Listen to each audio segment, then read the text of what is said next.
पिछले एपिसोड में हमने देखा कि युवराज सिया को अपनी बाहों में उठाकर उसके कमरे तक ले जाता है। वो झुककर उसे बेड पर लेटाता है। इससे पहले कि वो खड़ा होता, सिया उसकी ओर करवट लेती है, जिससे उसका मुंह युवराज की ओर हो जाता है। युवराज की नजर एक बार फिर से उसके गुलाबी होठों पर पड़ती है, लेकिन तभी उसे कुछ ख्याल आता है और उसका चेहरा सख्त हो जाता है। वो खड़ा होता है और कमरे से बाहर जाने लगता है, लेकिन दरवाजे पर ही उसके कदम रुक जाते हैं। उसने पीछे मुड़कर सिया को एक नजर किया, फिर कमरे से बाहर निकल गया। लगभग रात के 3 बज चुके थे। सिया की नींद भूख की वजह से खुलती है। ओह गॉड, मुझे तो बहुत जोरों की भूख लगी है। इन लोगों ने तो मुझे जगाया भी नहीं। वो उड़कर सीधे किचन की ओर बढ़ती है। किचन में इस वक्त हल्की सी रोशनी थी। वो अपने लिए खाना ढूंढने लगती है और उसी वक्त युवराज अपने कमरे में पानी पीने के लिए उड़ता है। पास पड़े टेबल के जग से पानी ग्लास में भर ही रहा था कि उसे किचन से कुछ बर्तन गिरने की आवाज सुनाई देती है। वो भी अपने कमरे से बाहर निकलता है और किचन की ओर बढ़ता है। वो किचन में आया तो उसने देखा सिया अपना चेहरा नीचे झुकाए घपाघप खाई जा रही थी।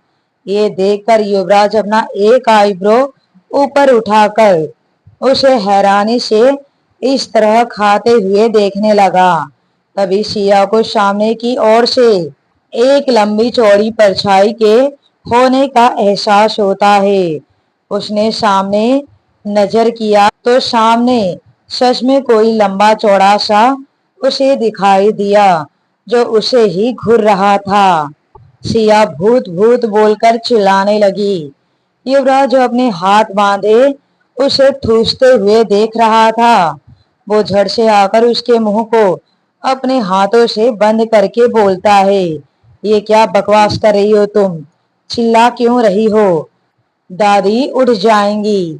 सिया ने उसका हाथ अपने मुंह से हटाते हुए कहा, तुम, ये तुम हो? युवराज ने उसे घूरते हुए देखा और कहा, ये भूत भूत क्यों चिल्ला रही हो? क्या मैं तुम्हें भूत लग रहा हूँ? सिया ने हड़बड़ाते हुए कहा, लेकिन तुम वहां अंधेरे में मुझे ऐसे क्यों घूर रहे थे? युवराज ने अपनी गहरी आवाज में कहा, वो छोड़ो, तुम मुझे। वो कुछ बोल ही रहा था कि तभी उसकी नजर उसके प्लेट्स पर गई, जहां 4 से 5 प्लेट्स भरे हुए रखे थे। युवराज ने हैरानी से पूछा, ये तुम इतना खाना खा लोगी?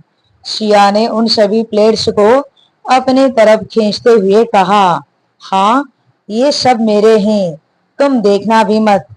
युवराज ने अपनी आंखें छोटी छोटी करके उसे घुरा और अपना सिर हिलाते हुए वहां से चला गया। अगले दिन सुबह एक बहुत बड़ा आलीशान बंगला, जहां अंदर का नजारा कुछ डरावना सा था। ये विला युवराज का प्राइवेट विला था, जिसके बारे में दादी जी या उसके किसी भी रिलेटिव को नहीं पता। यहाँ बस युवराज, करण और उनके कुछ खास आदमी ही आते थे, जहां वो अपने काले कारनामों को अंजाम देते थे। विला के बाहर तो कोई नाम नहीं लिखा था, पर युवराज और उसके साथी इसे डेविल विला नाम दिए थे। सुबह का वक्त है। आज युवराज इस डेविल विला में एक किंग साइज के चेयर पर बैठा हुआ है। उसके सामने के सोफे पर करण, मंत्री भवानी सिंह और इंस्पेक्टर पाटिल बैठे हुए हैं। रुद्रा सामने पड़े टेबल पर पैर रखा हुआ है और उसके जूते मंत्री की तरफ है। मंत्री ने कहा, रुद्रा, बहुत इंतजार करवाया है तुमने मुझे।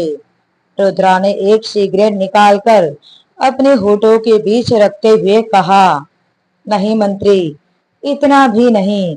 बहुत से लोग तो मेरा इंतजार कर करके थक गए। आज तक मुझे देख भी नहीं पाए कि आखिर रुद्रा है कौन, तूने तो देख ही लिया। मंत्री ने अपना बत्तीसी दिखाते हुए कहा, रुद्रा मैं चाहता हूँ कि तुम सिर्फ मेरे लिए काम करो, सिर्फ मेरे लिए। अगर हम एक हो जाते हैं। अभी उसकी बात पूरी हुई भी नहीं थी कि रुद्रा ने उसके मुंह पर सिगरेट का धुआं छोड़ते हुए कहा, रुद्रा सिर्फ अपने लिए काम करता है, किसी और के लिए नहीं। तुझ जैसे के लिए तो बिल्कुल भी नहीं। रहा एक होने का सवाल, कभी तूने सुना है शेर और कुत्ते को एक होते हुए?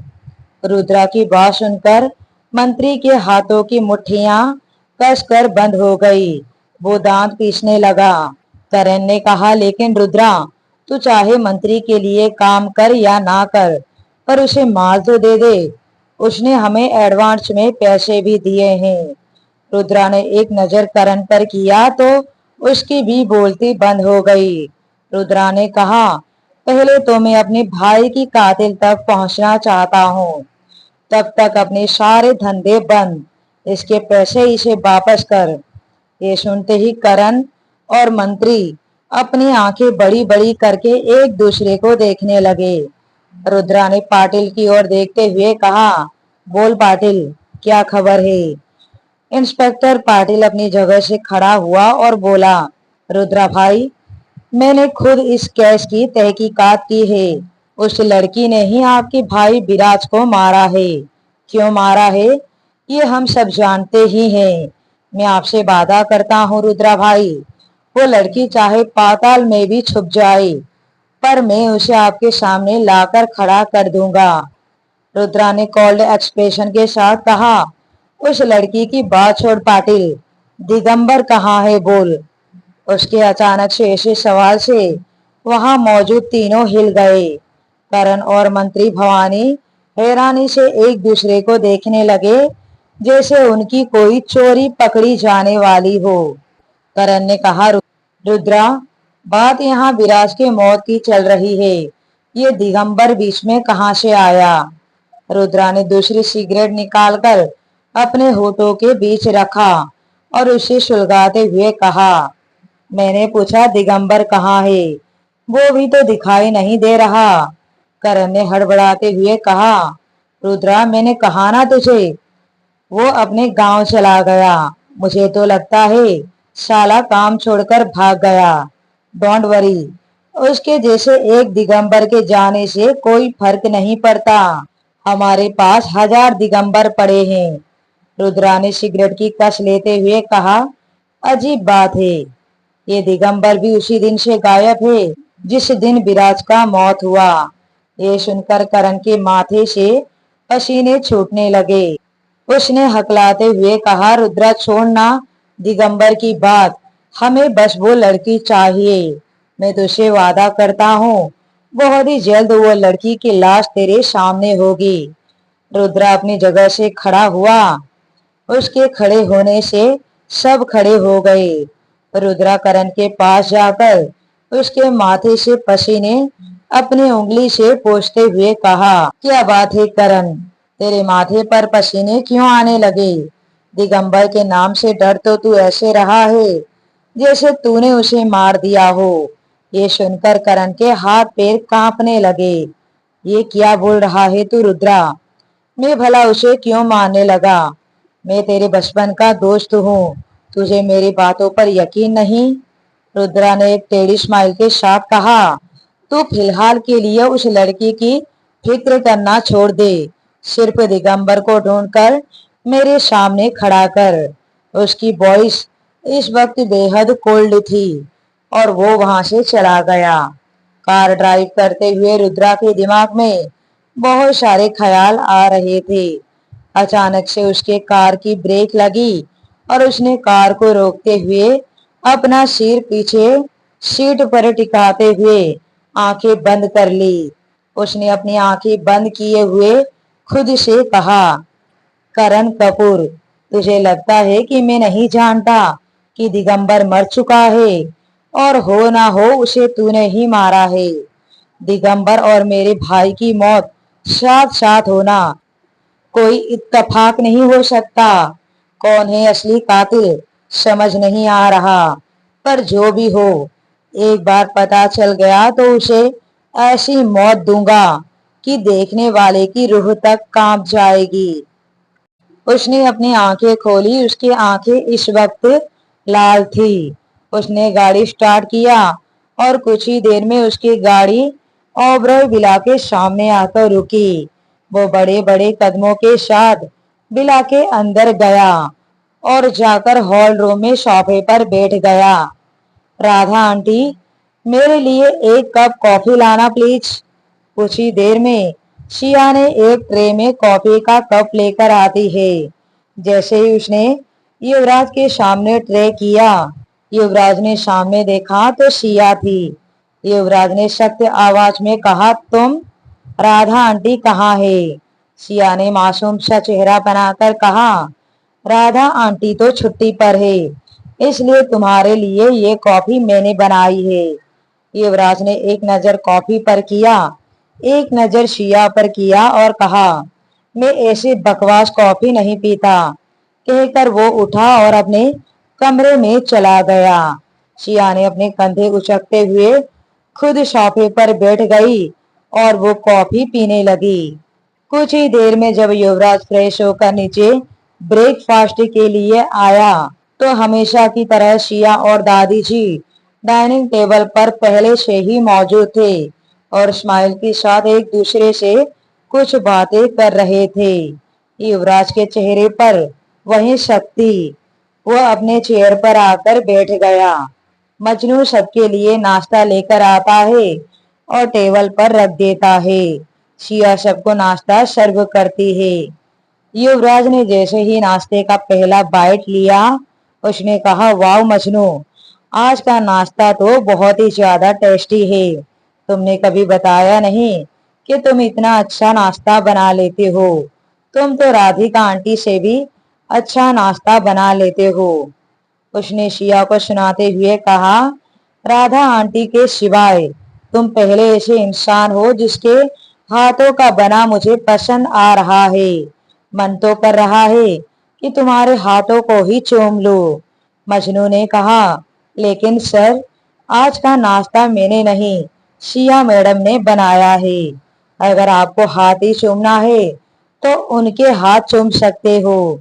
ये सुनकर युवराज उसे खा जाने वाली नजरों से देखने लगा। मजनू हड़बड़ा गया।